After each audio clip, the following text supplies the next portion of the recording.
Nesse módulo nós vamos abordar o funcionamento da metodologia. OKR tem muitos requisitos para que a jornada seja bem sucedida. Eu coloquei aqui os principais. Em primeiro lugar, apoio da alta gestão. E apoio não significa autorização. Muitas vezes o CEO, o presidente, ele permite que o OKR seja implementado naquela empresa, mas não é isso que se espera da liderança. Por que esse é um aspecto importante? A alta gestão, ela deve definir os papéis e responsabilidades. Lembra daquele aspecto de quando um departamento vai definir um objetivo, muitas vezes ele precisa de insumos de outras áreas. E nem sempre essas áreas estão avisadas. E quando não existe apoio da alta direção, os gerentes e chefes de departamento eles vão se digladiar para definir quem faz o quê. Todo mundo já viu uma cena parecida na sua organização. A alta direção define papéis e responsabilidades. E aí todo mundo sabe o que se espera dele. Aí o OKR tem tudo para funcionar. Isso não ficou para a liderança intermediária definir. Em segundo lugar, a presença do CEO prestigia a equipe. Outro requisito, não se pode negligenciar a presença de especialistas para uma jornada segura em OKR.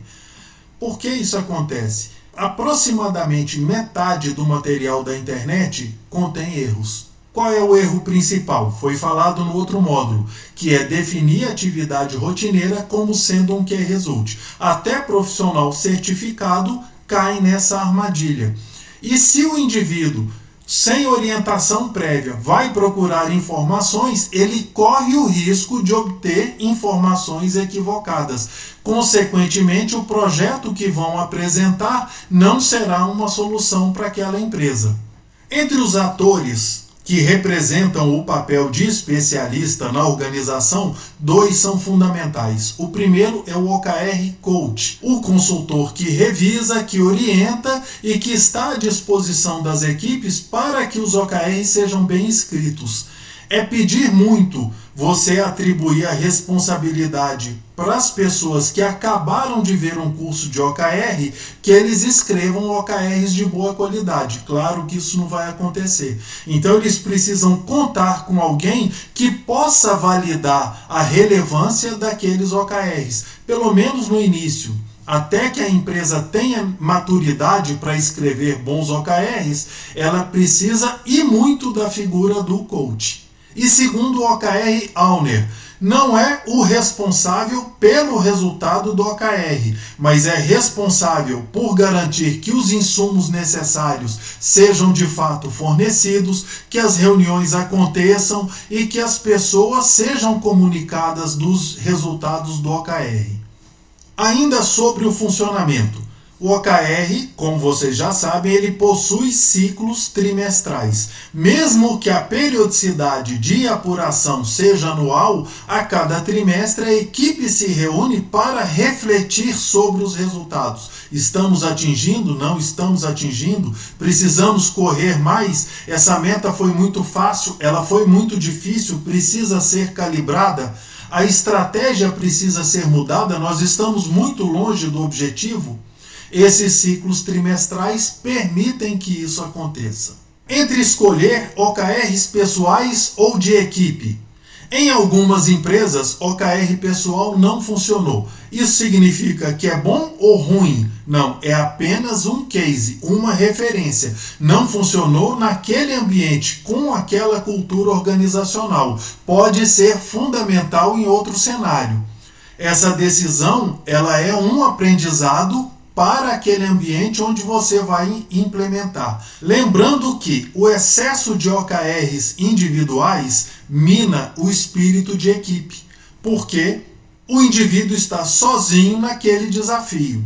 O excesso de OKRs em equipe elimina a identidade do profissional e ele precisa dela até para integrar essa equipe de forma plena. Ele precisa estar bem consigo mesmo, ele precisa se conhecer, corrigir os próprios erros. Essa dosagem, esse borderline, é um grande desafio. O quanto de OKRs individuais e o quanto de equipe você vai atribuir. E só a prática vai te dar elementos para a tomada de decisão. Por fim, a priorização, item fundamental no funcionamento do OKR. Por quê? Muitas empresas extrapolam a sua capacidade de monitoramento.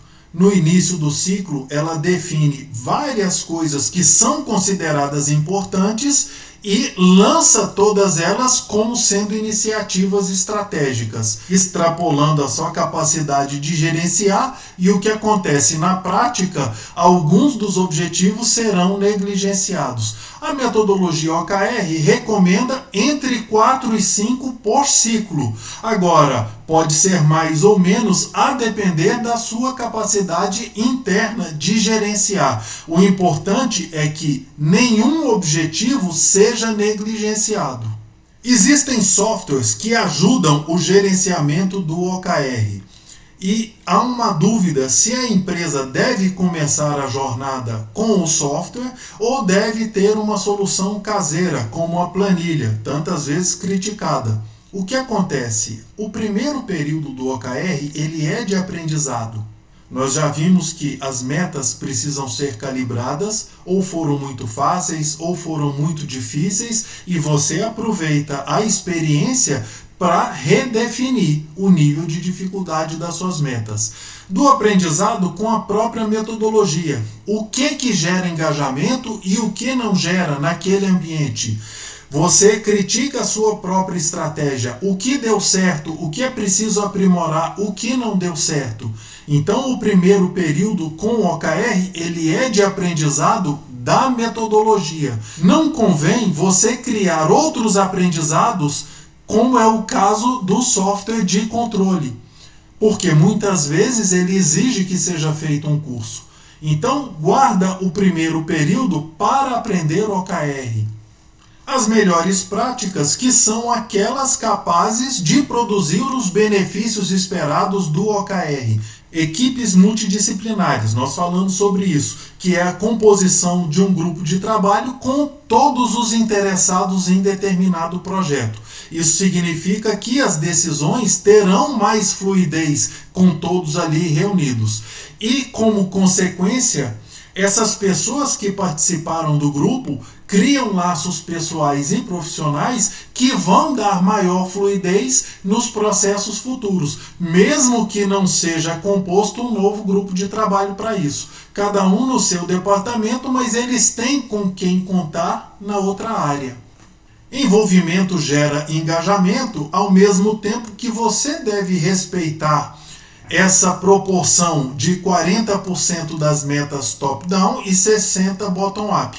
Esse não é um valor preciso a ser perseguido. Isso é só para você entender que a menor parte das metas é que são top-down, são cascateadas, ou seja, aquelas definidas na alta direção e que vão inspirar as demais.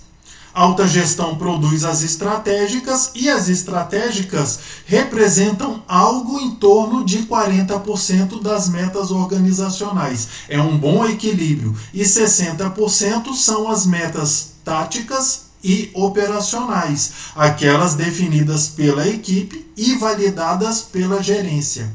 Por que isso gera engajamento? É mais fácil o indivíduo aderir à meta que ele próprio criou e validou com a sua liderança do que aderir a uma meta que lhe foi atribuída ou lhe foi imposta. Ainda nas melhores práticas, olha aí por que a gente deve ter o cuidado com o material disponível na internet.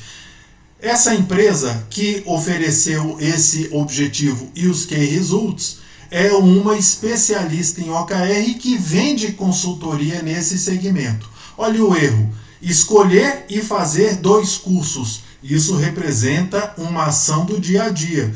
O fato de você ter escolhido e ter feito 2 treinamentos não significa que você está caminhando, progredindo em direção ao seu objetivo. E isso dito por uma especialista. OKR não é uma ferramenta recente, ela foi criada na década de 1970. Agora, ficou conhecida depois da palestra de Larry Page, que ele creditou o crescimento do Google ao uso dessa ferramenta.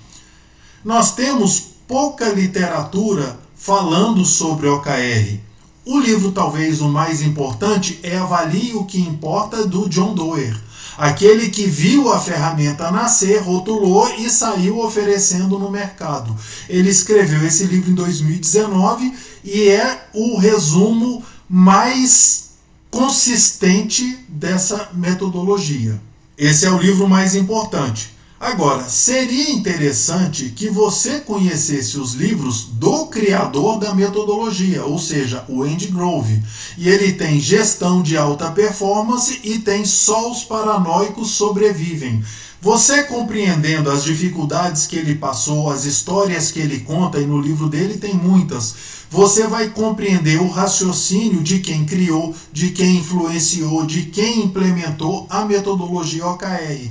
Devido à falta de literatura disponível que seja de alto nível, você aprende o OKR conhecendo aqueles que foram influenciadores. E depois o principal deles, que é o Peter Drucker, que é a prática da administração de empresas, quando ele lançou o MBO, Management by Objectives, em 1954.